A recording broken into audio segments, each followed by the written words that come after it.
Creating a monster. Guys, that's what we're looking into today. So the one's about relationships, a bit psychological. So it should be interesting for all of us. You know how many of us have created monsters in our relationships in a negative way by doing something out of love or out of, a kind gesture, but then it creates a negative outcome for us. So we're gonna dive into that here with Orion Teraban. Let's go. Let's get straight into it. I'm Dr. Orion Teraban, and this is PsycHacks, Better Living Through Psychology. And the topic of today's short talk is creating a monster. Over the duration of my career, I've done a lot of consultations with a lot of different men. And many have spoken to me about their unsatisfactory marriages and relationships. And this has allowed me to discover points of convergence throughout most of their cases. And I want to share some of my findings with you today. First and foremost, I've discovered that bad relationships are almost always based on poor selection. I cannot say this enough. You can't have any relationship with anyone. There's a whole chapter of my book on this concept alone.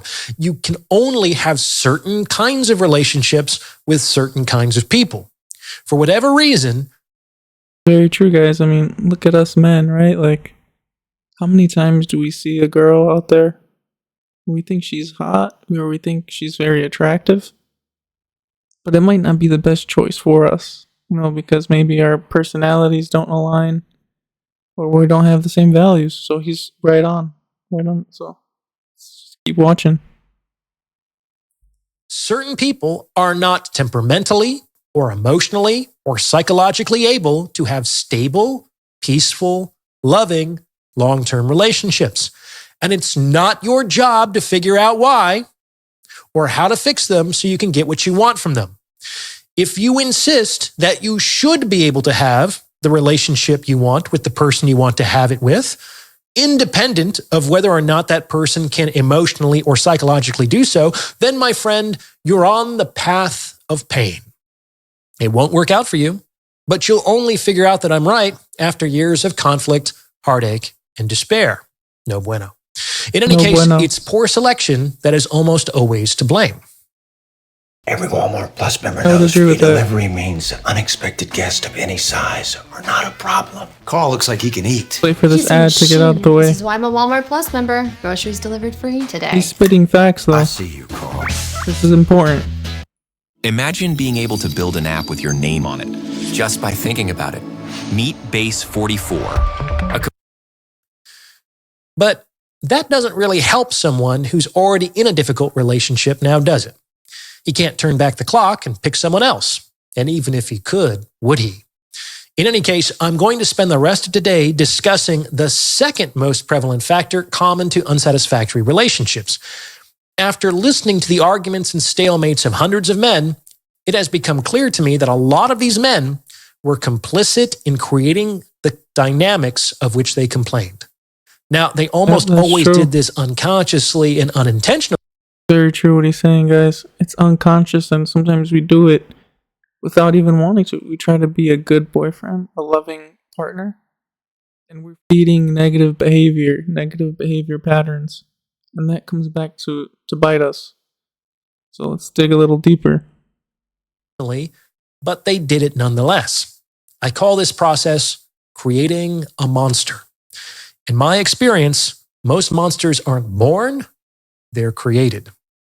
And we create them. Let me explain what this looks like using a very obvious example. Have you ever seen a little girl having a temper tantrum in a store because her father wouldn't buy her a toy? Chances are you've seen this happen. If not, it's fairly easy to imagine. Girl says she wants the toy. Father says no. Her eyes start welling up with tears. Girl says she wants the toy. Father says no. The child starts crying. Girl says she wants the toy. Father says no. The child flops down on the floor. Father says no, and now the girl is kicking and screaming. Father says no, and the kid yells, "I hate you." Father says no, and the girl threatens to call CPS and report him for child abuse. Father says no, and the kid starts to break and throw things. Father says no, and the girl starts hitting her own head against the floor. Now, the father has done a good job holding the line up until this point.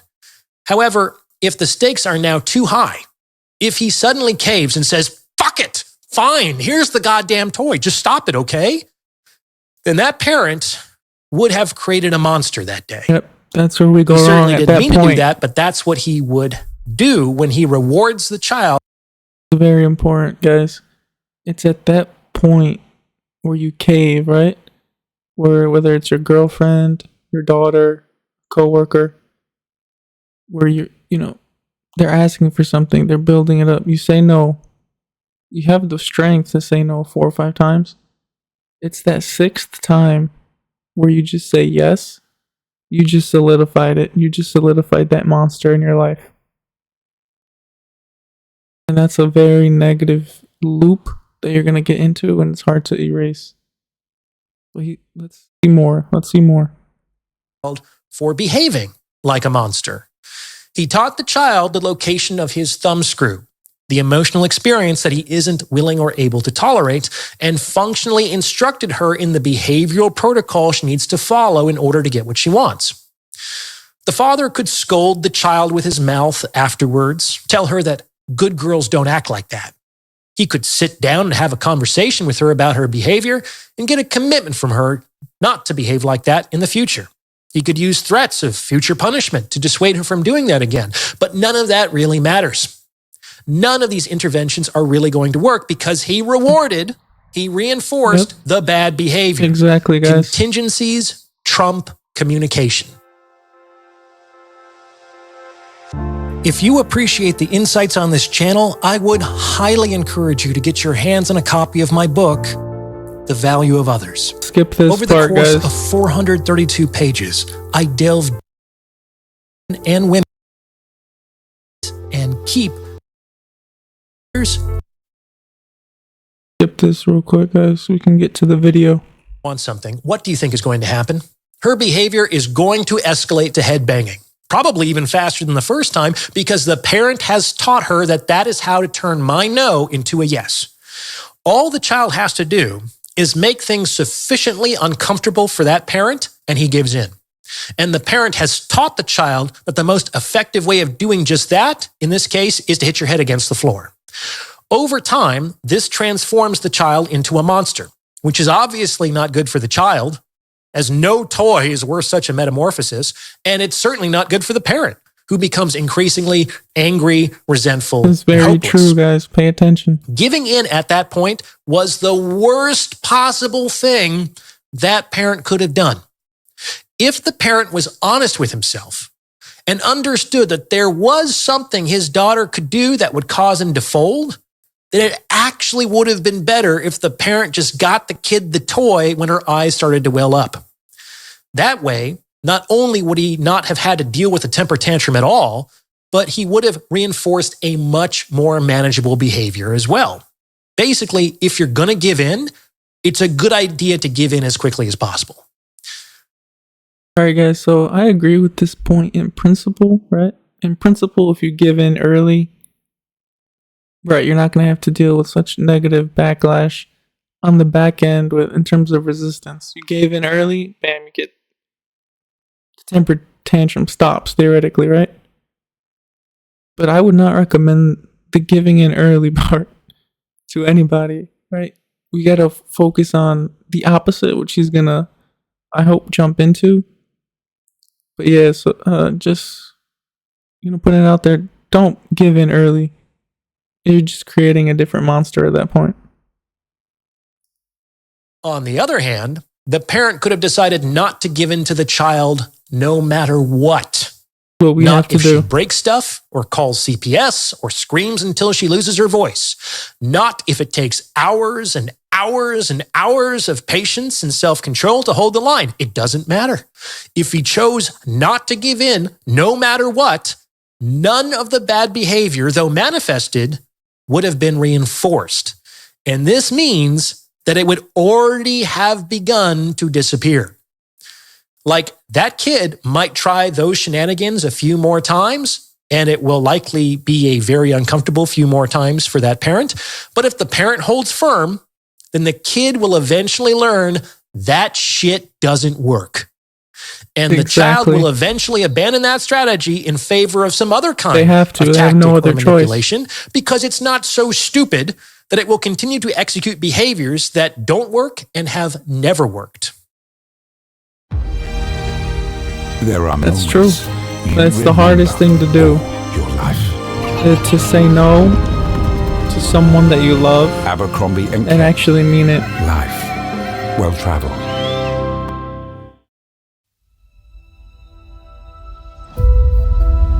EVE Online is a vast universe. Do you understand? Dealing with bad behavior is kind of like the prisoner's dilemma. If you're eventually going to give in, you should give in as quickly as possible. On the other hand, if you're not going to give in, you shouldn't give in no matter what. The reason why so many people end up in suboptimal situations is because they think they won't give in, but they weren't honest with themselves with respect to how they would stand up to escalation. Great. Now let's bring this over to adult relationships with women. Now, in most cases, the first issue is actually caused by the second. That is, before we get into this next part, I mean, if that's you guys out there, if you're the guy that feels like, I didn't think I was going to give in, but I just keep giving in every time.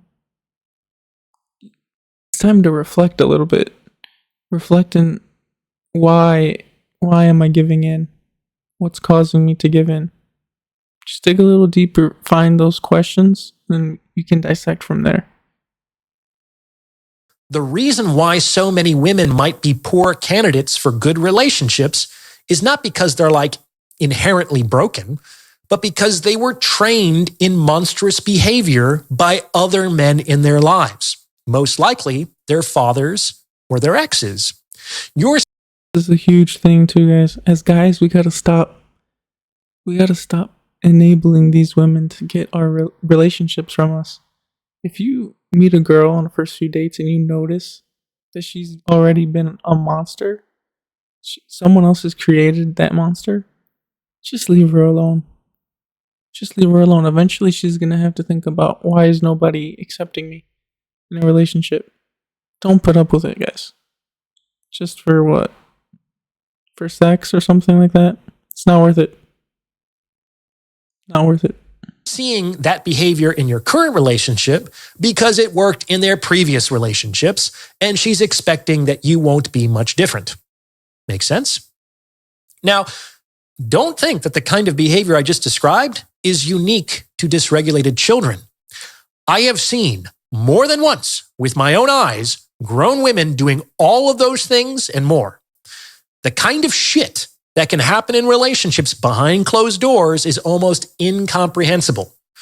In any case, it's quite possible that you have seen or will see behavior like this at some point. So the question men need to ask themselves is, how much am I willing to take? Of course, the most common thumbscrew in adult relationships is threatening to leave. Propose to me by the end of the year or we're done, kind of a thing. Many men give in at this point, but and by the way, if your girlfriend ever says, propose, do this thing or else this, it's already over. Guys, a girl that really loves you, that wants to be with you, is never going to say that. If anything, she's going to say, hey, what can I do for this to happen? Or how can we move to this next point? Be aware of that, guys. Be aware of that. Hypothetical father in the toy store, this is the very worst thing they could possibly do. All it does is make threatening the basis of the relationship more likely in the future. And you can't have a stable, harmonious, long-term relationship with someone who threatens the basis of the relationship every time she doesn't get what she wants. It's just not possible, my dudes. But here's the kicker. She only does this because it works. And why does it work? Because you taught her that it works, my dude. In reality, that guy should have seen the ultimatum coming. Over a long enough timeline, it's almost inevitable. If that man were honest with himself and he understood that he wouldn't be able to emotionally tolerate losing that woman, then he shouldn't have waited for the ultimatum. By acting first, he not only avoids reinforcing monstrous behavior, but he also remains the leader of the relationship and the point of origin of his own decisions as well. On the other hand, if, for example, that man just doesn't want to marry that woman or doesn't want to marry, period. Another ad.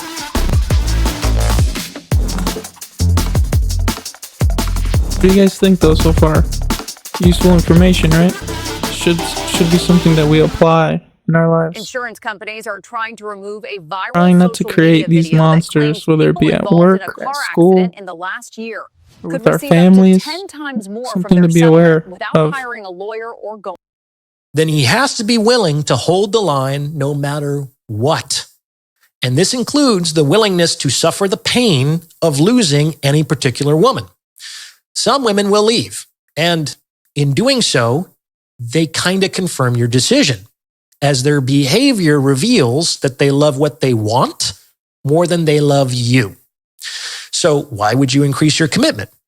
On the other hand, some women will stay, and if you resolve this challenge successfully, they will learn not to threaten the basis of the relationship in the future because you've taught them that it doesn't work. And of course, in adult relationships, there is a third option. You, the man, can remove yourself from the relationship. And I don't mean threaten to remove. I mean just remove. You can just leave. And you can just leave at the first red flag without waiting for the bad behavior to turn into a battle of wills. And you'll start to do this when you stop putting your desire for any particular woman ahead of your peace and your mission and your self-respect. So those are your three options, gentlemen. Either leave, concede as early as possible, or hold the line no matter what. Because if you're not honest with yourself and you mix up those strategies, you're going to have a monster on your hands. What do you think? Does this fit with your own experience? Let me know in the comments below. And please send this episode to someone who you think might benefit from its message, because it's word of mouth referrals like this that really help to make the channel grow. And anyone looking to join my free weekly newsletter. Well, that's pretty much it, guys. You know, that's something I wanted to share with you guys and get my reaction on it. But it's very important, especially for us men. We have to set this boundary because we have created so many monsters in this world. Corporate monsters in our families, in our relationships. We are to blame for this and we have to stop. And it's very hard. It's very, very hard to do that. Because to hold that line, to say no, to hold a boundary, it takes confidence, it takes will, and you have to deal with a bit of suffering. You have to see the ones you love suffer a little bit. But at the end of the day, knowing that it's going to be for a better cause and for the betterment of the world, really. Because, you know, in any scenario, in your job, family, or in a relationship, creating a monster is not good. It's not a good thing. Yeah, thanks for watching. Put some more videos out for you guys, and I will see you guys in the next one.